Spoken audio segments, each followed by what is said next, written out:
రైతులకు రుణమాఫీ చేసినాం. రైతులు పండించిన పంటకు గిట్టుబాటు ధరతో పాటు 500 రూపాయల బోనస్ ఇవ్వడం జరిగింది మిత్రులారా.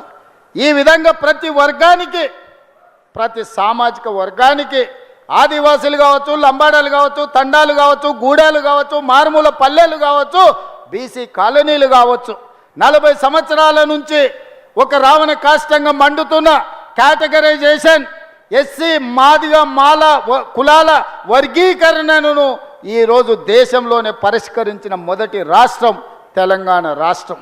100 ఏళ్ల నుంచి గొర్రెలకు, బర్రెలకు, చేపలకు కూడా లెక్క ఉంది, కానీ మా బీసీ సోదరుల లెక్క ఈ దేశంలో లేదు. ఆనాడు తెల్లోడు ఉన్నప్పుడు లెక్కలు కట్టిండు, మళ్ళీ 100 ఏళ్ల వరకు ఎవరు కట్టలే. కానీ మన ప్రభుత్వం వచ్చిన తర్వాత మిత్రులు బట్టి విక్రమార్క గారి నేతృత్వంలో జనగణన, కులగణన చేసి తెలంగాణ రాష్ట్రంలో ఏ కులం వాళ్ళు ఎంతమంది ఉన్నారు, ఉప కులాల వాళ్ళు ఎంతమంది ఉన్నారని లెక్కలు తేల్చి ఆ దామాషా ప్రకారమే ఈనాడు రాజకీయ అవకాశాలు, నిధుల కేటాయింపులు మనం చేస్తున్నాం. మనం చేసిన కార్యక్రమం వల్ల నరేంద్ర మోడీ గారి మీద ఒత్తిడి పెరిగి ఇప్పటి నుంచి ఈ దేశంలో జరగబోయే జనగణనలో కులగణన చేయాల్సిన తప్పని పరిస్థితి మోడీ గారి మెడలు వంచి చేసిన ప్రభుత్వం తెలంగాణ ప్రభుత్వం, మన ప్రభుత్వం.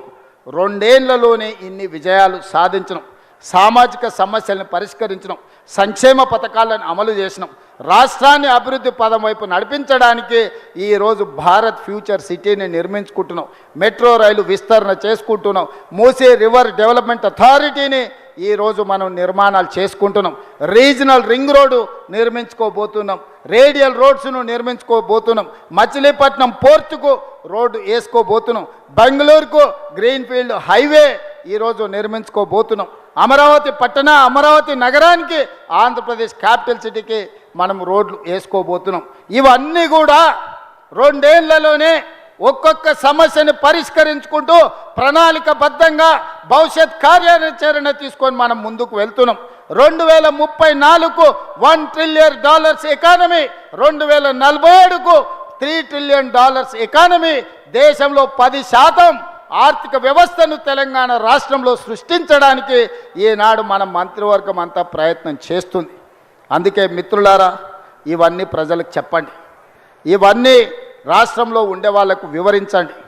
వాడో వీడో వస్తున్నామని ఏడికి రాడు, వచ్చేటోనికి ఇరిగింది ఫామ్ హౌస్లో వండుకున్నాడు, ఇంక వచ్చేటోడు ఎవరు లేడు, లేచేటోడు లేడు, లేచి నిలబట్టోడు లేడు, వచ్చేటోడు చెప్తే నమ్మేటోడు లేదు. 94 నుంచి 2004 వరకు తెలుగుదేశం పార్టీ అధికారంలో ఉంది.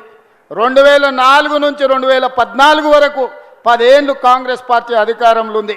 2014 నుంచి 2023 వరకు 10 ఏళ్ళు బీఆర్ఎస్ అధికారంలో ఉంది.